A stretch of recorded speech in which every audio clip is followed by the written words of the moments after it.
विजय कुमार पाल। ये मेरी किताबें हैं, बार बार तवारुफ़ करा रहा हूँ कि आप इन किताबों को ख़रीदें। Blender of ब्लेस्फेमी bye Vijay Kumar Pal, ये अस्तित्व पब्लिकेशन बिलासपुर पर है।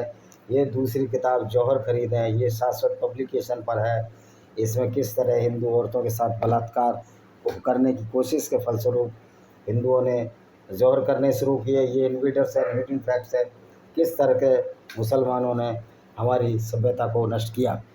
तो दोस्तों आज का टॉपिक है, बहुत साधारण सा टॉपिक है, जो सर तन से जुदा के नारे इनके पैगंबर मोहम्मद की शिक्षा है। क्योंकि आप देखें बरेली में सर तन से जुदा के नारे लगते हैं, कभी लखनऊ में सर तन से जुदा के नारे लगते हैं।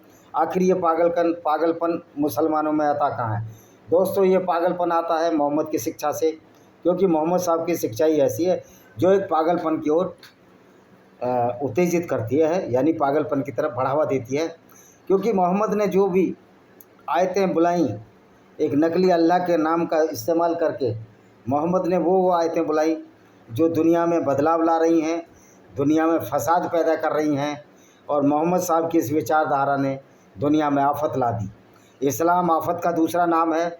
निश्चित तौर पर ये आफत ही है कि जहाँ पूरी दुनिया को अल्लाह के नाम पर मोहम्मद ने दो हिस्सों में बांट दिया, एक थे गैर मुस्लिम और एक थे काफिर। तो आप समझ सकते हो, काफिर वो लोग हैं जो इस्लाम को नहीं मानते, जैसे कि हिंदू, यहूदी, मुस्लिम, यहूदी, ईसाई, जैन, बौद्ध, सिख और जो भी अन्य धर्म हो आदि आदि।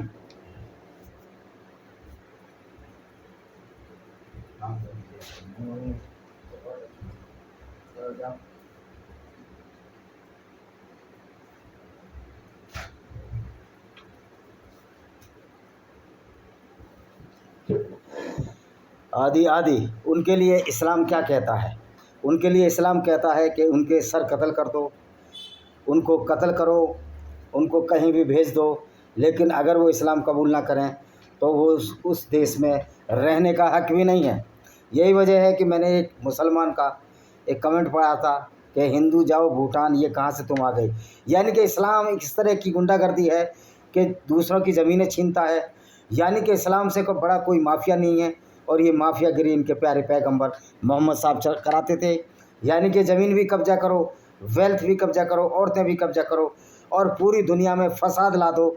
न हया है न शर्म है। मोहम्मद की विचारधारा मानने वालों को हया और शर्म की ज़रूरत नहीं, क्योंकि मोहम्मद साहब ने खुद हया और शर्म का नामो निशान नहीं था। यही वजह है कि मोहम्मद साहब ने अपनी पुत्रवधू ज़ैनब से शादी की। ज़ैनब जो इनकी पुत्रवधू थी, और इसका सही बुखारी में उल्लेख है कि किस तरह, वो भी मैं आपको पढ़कर सुना देता हूँ। ज़ैनब इनके हरीथ, इनका जो बेटा था, जो गोद लिया था मोहम्मद, उसकी पत्नी थी, और इनकी मोहम्मद की चचेरी बहन थी। इनके यहाँ चचेरी बहनों का भी कोई ज़्यादा रेस्पेक्ट नहीं किया जाता है। तो ये हदीस है, मैं हदीस को बता देता हूँ। ये कौन सी हदीस थी? ये हदीस है 26:17 क्या कहती है उसके बारे में हम आपको बताते हैं। ये बुखारी की हदीस है 26:17।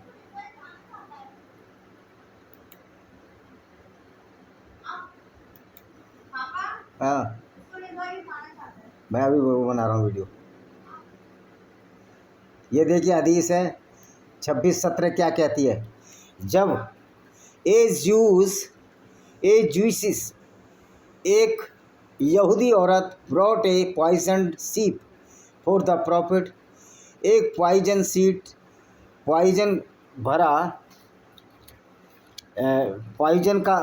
भरा एक लैम्ब मलाई, हु एट फ्रॉम इट, जिसने इसको खा लिया। She was brought to the prophet and he was asked, shall we kill her? He said no, I continue to see the effect of poison on the plate of the mouth of Allah messenger, कि मैं अल्लाह का जो messenger है उसका असर देखना चाहती हूँ। एक दूसरी हदीस है कि मोहम्मद ने क्या किया, देखिए 26:17 और 44:28 क्या कहती है। तो इस मोहम्मद ने ये 44:28, हाँ ये है, ये देखिए। The profit in his element in which he died used to say, oh Aisa, I still feel the pain caused by the food। कहती है कि मैं अभी भी वो दर्द महसूस करता हूँ जो यहूदी स्त्री ने खैबर के दर्रे में मुझे खिलाया था। And this time I feel if my aorta is being cut. और ऐसा प्रतीत होता है कि मेरा अरोटा कट रहा है, मेरी धमनी कट रही है। अब सवाल ये है कि मोहम्मद ने क्या किया था। सफ़िया बिन्त हुय्या को लूटने के बाद उसी यहूदी औरत से खाना बनवा लिया। अब कोई यहूदी औरत तुम्हारे लिए खाना बनाएगी तो क्या वो तुमको अच्छा खाना खिलाएगी? क्योंकि तुम तो उसको मारने की बात कह रहे थे। लेकिन मोहम्मद किस तरह लोगों को बेवकूफ़ बनाते थे। वो कहते थे कि आप जो है 7 अजवा खजूर खा लो। अजवा खजूर एक तरह का खजूर होता है, तो आपकी मौत बच जाएगी। Every morning not will affected by the poison और magic on the days it's them. क्या अगर तुम कुछ भी जहर वहर खाओगे तो उससे तुम्हारी मौत नहीं होगी। तो मोहम्मद साहब ने अजवा खजूर क्यों नहीं खाए, ये सवाल आता है। तो इस तरह का झूठ बोला गया है ये। तो और दूसरी बात कि इन्होंने 3 शायरों को भी कत्ल कराया। मोहम्मद ने 3 शायर या कवि थे, जिसमें एक अंसा बिनते मरवान थी। असवा बिनते मरवान को मोहम्मद ने उसका सर कत्ल कराकर और मोहम्मद ने उसका सर कत्ल कराया और मोहम्मद को उसका सर कटवा के भेज दिया। और वो एक औरत थी, अपनी झोंपड़ी में सो रही थी, मदीना में, गरीब औरत थी, शायरा थी, मोहम्मद की लूट काट का विरोध करती थी, उसका सर कत्ल करवा दिया। उसके बाद अबू अपाक जो कि 120 साल के थे, वो भी मोहम्मद की कविताओं और लूटपाट का विरोध करते थे। और जब कविताओं और लूटपाट का विरोध करते थे तो उन्होंने अबू अपाक को भी कत्ल करवा दिया। वो गर्मी में सो रहे थे, खुले आंगन में सो रहे थे। अबू अपाक और एक दूसरे यहूदी का सर कत्ल करवा दिया। और मज़े की बात है कि मोहम्मद ने जब उस औरत असवा बिनते मरवान को मरवाया तो मारने वाले एक अंधे आदमी ने पूछा इसकी सज़ा क्या है। मोहम्मद ने कहा अगर किसी कत्ल आदमी को गैर मुस्लिम को कत्ल करते हैं तो उसकी कोई सज़ा नहीं है। तो ये थी गुंडागर्दी जो इनके प्यारे मोहम्मद सल्लल्लाहु अलैहि वसल्लम मोहम्मद बिन अब्दुल्ला ने फैलाई। आप देखिए ये गुंडागर्दी बरेली में नारे लगते हैं, पूरी दुनिया में आई लव मोहम्मद के नारे लगते हैं। आई लव मोहम्मद का मतलब है कि ऐसे मोहम्मद से प्यार करना जो पीडोफाइल था, यानी छोटी बच्चियों से शादी करते थे, जो गैर मुस्लिम औरतों के साथ बलात्कार करवा देते थे, और स्वयं भी सफ़िया बिन हुय्या के साथ 3 दिन तक ये खैबर में रंगरेलियाँ मनाते रहे। उसके पिता और पति को मारकर 17 साल की लड़की के साथ, और ये 54 ईयर्स का आदमी था।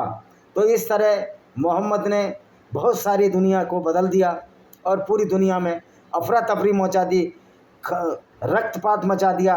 और जिस पर ये इस्लामिक कंट्री, इनको गैरत नहीं, इनको शर्म नहीं, इस्लामिक कंट्री कराता है जिसको there is no hate, there is no same of these Islamic country heads that they are following the such type of the prophet who was the pedophile, the killer and the rapist and the purchasing of the women, sale and trade का business, औरतों को बेचना खरीदना, उसमें औरतें भी थी और आदमी भी थे।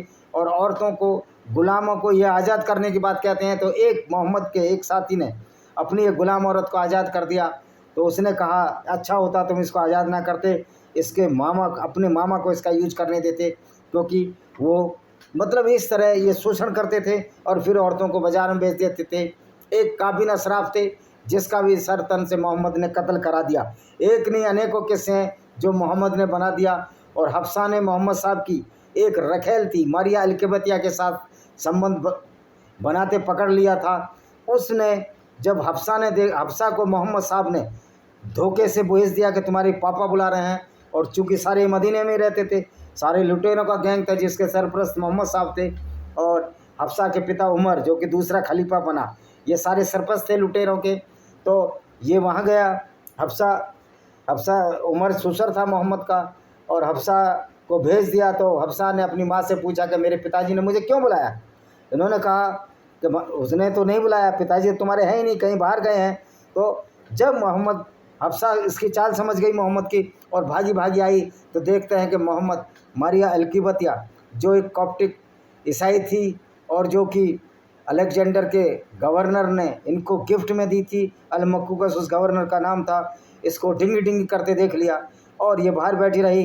तब मोहम्मद हाँफते हुए सांस उगड़ते बाहर आया और फिर हफ्सा को बोला कि आप किसी को बताना नहीं, लेकिन हफ्सा ने आयशा को बता दिया। आयशा वही जो 6 साल की जिसके मूर्ख बाप ने मोहम्मद को 51 साल की उम्र में सौंप दिया था।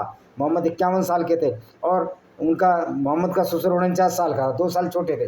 तो बाद में मोहम्मद ने कहा कि आप किसी को ना बताना, लेकिन उसने आयशा को बता दिया। तो मोहम्मद ने फिर गुस्से में कह दिया मैं सभी औरतों को तलाक दे दूंगा।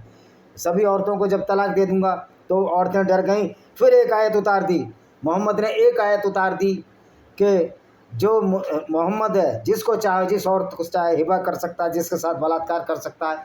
तो ये मोहम्मद था, ये मोहम्मद था। मोहम्मद की विचारधारा से पूरी दुनिया नकल में बदल गई, नरक में बदल गई। गैर मुस्लिम औरतों से बलात्कार हुए, उनको बाज़ारों में बेचा जाने लगा। मोहम्मद ने इस प्रथा को ख़त्म नहीं किया, बल्कि खुद भी औरत गिफ्ट में ली, जिसका नाम था मेरी द कॉप्ट या मारिया अल किबतिया। उसमें मोहम्मद की एक संतान पैदा हुई जिसका नाम था इब्राहिम। मोहम्मद साहब की विचारधारा ने दुनिया में आफत ला दी है। इस्लाम आफत का दूसरा नाम है और इसी आफत के बारे में मैंने ये किताब लिखी है, पैरानोइया ऑफ कल्ट्स। तो आपने देखा कि सर तन से जुदा के नारे तो मोहम्मद साहब खुद लगाते थे, खुद लोगों के सर कत्ल कराते थे, फिर ये लोग क्यों ना कराएं। ये मेरी किताब है डिस्क्रिमिनेटेड हिंदू, जिसमें हिंदुओं का किस तरह शोषण उत्पीड़न हुआ उसके बारे में कहानी है। और ये है democracy, panorama of democracy in Indian context. इसमें यह बताया गया है कि किस तरह हिंदुओं के साथ विश्वासघात होता रहा है, चाहे कांग्रेस की सरकार हो, बीजेपी की सरकार ने भी अभी हिंदुओं के साथ बहुत विश्वासघात किए हैं। जैसे कि आरएसएस ने राष्ट्रीय मुस्लिम राष्ट्रीय मंच बनाया है। जब आप उस विचारधारा से लड़ रहे हो और जिसके फलस्वरूप 2 देशों से हिंदुओं को बांग्लादेश और पाकिस्तान से आना पड़ा, औरतों को नंगा करके उनकी यात्राएं निकाली गई, सिख और हिंदू औरतों की, और उसी विचारधारा के नाम पर आपने एक मुस्लिम राष्ट्रीय मंच बना लिया। तो ये आरएसएस का दोगला चेहरा और ये बीजेपी का दोगला चेहरा कि हिंदुओं के मंदिर से अभी भी टैक्स लिया जा रहा है, जबकि न गुरुद्वारों से न किसी भी और धर्म के स्थलों से कोई टैक्स वसूला जा रहा है। तो हिंदुओं, ये तुम्हारी कमजोरी है, ये तुम्हारी मूर्खता है। Lament of Sinjar, tears of Yazidi women, इसमें बताया गया कि कैसे अबू बकर अल बगदादी ने लोगों के, यजीदी औरतों के साथ कुरान की आयतें पढ़ कर बलात्कार किया। इसमें सारी की सारी आयत लिखी गई हैं। यह है लॉस्ट पैराडाइज कश्मीर को मीर अलवी हमदानी ने कैसे बर्बाद किया। तो दोस्तों, ये सारी बहुत सारी किताबें हैं, लिखी हुई हैं, मेरी 12-14 किताबें। आप इन किताबों को खरीदिए तो आप समझिए कि किस तरह मोहम्मद ने लोगों के सर कटवाए। इवन जब मोहम्मद ने मक्का पर अटैक किया तो वहाँ पर एक व्यक्ति था जो पर्दे के पीछे छिप गया, उसको भी इन्होंने कत्ल करवा दिया क्योंकि वो इस्लाम को नहीं मानता था। तो जो इस्लाम को नहीं मानेगा, ये नारा जो इस्लाम को नहीं मानेगा, ये मोहम्मद के बारे में सच्चाई बताने से पहले की बात है कि मोहम्मद के सामने तो मोहम्मद की कोई बुराई नहीं कर सकता था, तो भी लोगों के सिर कत्ल कलम होते रहे क्योंकि जो इस्लाम को नहीं मानते। तो मेन उद्देश्य इस्लाम के मानने वालों का है कि जो इस्लाम को नहीं मानेगा हम उसके सर कलम कर देंगे। तो इस तरह ये मोहम्मद है, जो मोहम्मद ने सारे वो काम किए जो कि एक अच्छा आदमी नहीं कर सकता। इसकी पत्नियों द्वारा इसको पकड़ा गया, इससे बुरी बात क्या होगी। जैनब जो पुत्र वधू से शादी कर ली, इससे बुरी बात क्या होगी। और फिर एक आयत उतार देता था अल्लाह के नाम पर कि मोहम्मद जिसको चाहे जिसके साथ कुछ भी कर सकता है। यानी कि ये उद्दंडता और उच्च श्रृंखलता का प्रतीक ये मोहम्मद की आइडियोलॉजी है, जिसमें कत्लो गारत, खून, बलात्कार। और मोहम्मद इससे भी गैरत की बात, बेगैरती क्या हो सकती है कि मोहम्मद साहब जो लूट करते थे उसमें से 5वां हिस्सा मोहम्मद साहब खुद रखते थे। ये इनके कुरान की आयतों में लिखता है, तो लिखी हुई है। और इनकी आयतों में, इनकी हदीसों में पढ़ने से ज्ञात हुआ कि मोहम्मद किस तरह के कामुक व्यक्ति थे। वो फॉन्डलिंग भी किया करते थे, यानी कि जब आयशा मासिक स्राव से होती थी तो अपने जननांग में कपड़ा बांधकर उसको वो फॉडलिंग किया करते थे आयशा के साथ, वो अपना जननांग उसकी योनि में डाला करते थे। तो ये था मोहम्मद के फॉडलिंग भी करता था और लोगों को सलाह भी देता था कि आप अगर सेक्स करते हो तो अजल करो या न करो, यानी वीर्य बाहर निकालो या न निकालो। लोगों को सलाह देता था कि आप अजल मत करो, वीर्य अंदर डालो, क्योंकि जो पैदा होंगे मुसलमान होंगे। ये किस तरह का आदमी था, इससे प्रतीत होता है कि हम कोई ऐसी किताब, एडल्ट फिल्म देख रहे हैं या क्रिमिनोलॉजी की किताब देख रहे हैं, और फिर भी इसको मानने वालों का, लोगों का कितना ब्रेन वाश है।